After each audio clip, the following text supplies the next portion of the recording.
આ એક દાખલો આપો. 1 વર્ષ પહેલા ગુજરાતના મુખ્યમંત્રી ભૂપેન્દ્રભાઈ પટેલ ડેડિયાપાડામાં આવ્યા હતા. ફોરેસ્ટને લગતો કાર્યક્રમ હતો. હવે તેમાં પણ 4, 5, 6, 10 દિવસથી ફોરેસ્ટની તૈયારી ચાલતી હતી. ગુજરાતભરના IFS થી માંડીને બધા અધિકારીઓ આવતા હતા કાર્યક્રમને સફળ બનાવવા માટે. એમાં સ્વાભાવિક ખર્ચ થાય.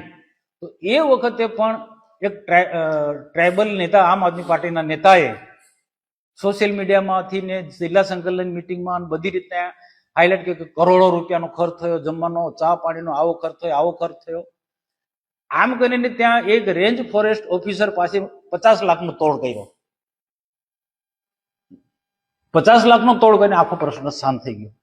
આવી રીતના ઘણા એવા નાના એવા કામોની અંદર આવી રીતના તપાસ માંગવી, સોશિયલ મીડિયા મૂકવું, પ્રેસમાં પ્રસિદ્ધિ આપી અને પછી અધિકારી અને એજન્સી પાસેથી કોઈને કોઈ રીતના એને તોડ કરવામાં આવે છે.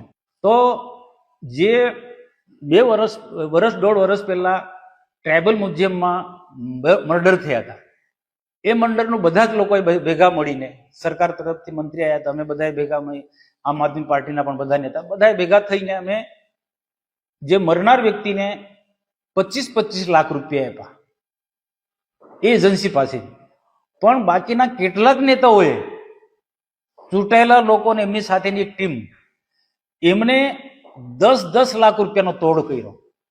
એમાં બધી રાજકીય પાર્ટીના આવી જાય છે. એકતા પરેડમાં આટલો ખર્ચ થયો, એમાં મારા આટલા ટકા હોવા જોઈએ.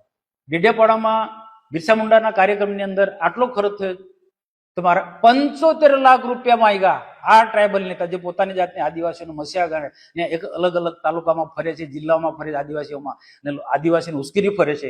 ક્યાંક આવા કામો હોય ત્યાં પછી તપાસના બાને પછી તોડ પાણી કરવાના આ ધંધા, એક પ્રકારનો આખો નેટવર્ક છે આ લોકોનું.